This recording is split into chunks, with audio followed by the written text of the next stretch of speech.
আমরা দেখলাম যে সরকার প্রথমে বলেছিল যে তারা বিদ্যুতের দাম আগামী 2 বছর বাড়াবে না এবং তারা খুব সুন্দর ট্রিকি, মানে সরকার নিজেদেরকে খুব চালাক মনে করে, জনগণের থেকেও বেশি চালাক। তারা প্রিপেড মিটারের যেই চার্জ আছে, মাসিক চার্জ, ওই চার্জ কমিয়ে নিয়েছেন এবং এটাই বিএনপি মিডিয়া সেল বলেন, সরকারের পেজ বলেন, সব জায়গা থেকে কিন্তু এটাই প্রচার হচ্ছে।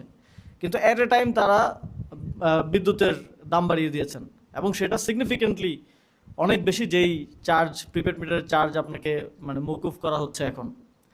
তাহলে এবং তারা প্রচার করছেন যে প্রিপেড মিটারের চার্জটা মৌকুফ করা হয়েছে এবং এটাকেই তারা হিরো হিসেবে দেখানোর চেষ্টা করছে, কিন্তু ওইদিকে বিদ্যুতের দাম বেড়ে গেছে এবং বিদ্যুতের দাম বাড়ার মানে হচ্ছে, আপনারা খুব ভালোভাবে জানেন, প্রত্যেকটা জিনিসের দাম তেলের দামের মতোই আর কি অলমোস্ট বাড়বে, কারণ প্রত্যেকটা প্রোডাকশনের ক্ষেত্রেই তো বিদ্যুৎ প্রয়োজন হয়, আপনার একদম কৃষিকাজ থেকে শুরু করে ইন্ডাস্ট্রিয়াল প্রোডাকশন সবগুলোর ক্ষেত্রেই। তো সব কিছুর দামে এটার একটা প্রভাব পড়বে এবং আমরা আবারও দ্রব্যমূল্যের একটা ঊর্ধ্বগতির দিকে হয়তো আমরা যাচ্ছি। আমি যখন অন্তর্বর্তী সরকারে ছিলাম, আপনারা খেয়াল করলে মনে করতে পারবেন, প্রথম 3-4 মাস দ্রব্যমূল্যের ঊর্ধ্বগতিটা নিয়ন্ত্রণ করা যাচ্ছিল না, এটা অনেক বাড়ছিল এবং এটা নিয়ে খুব কনসার্ন সরকার ছিল। কিন্তু পরবর্তীতে অনেকগুলো মেজার নেওয়ার ফলে এটা একটা কন্ট্রোল জায়গায় নিয়ে আসা গেছে।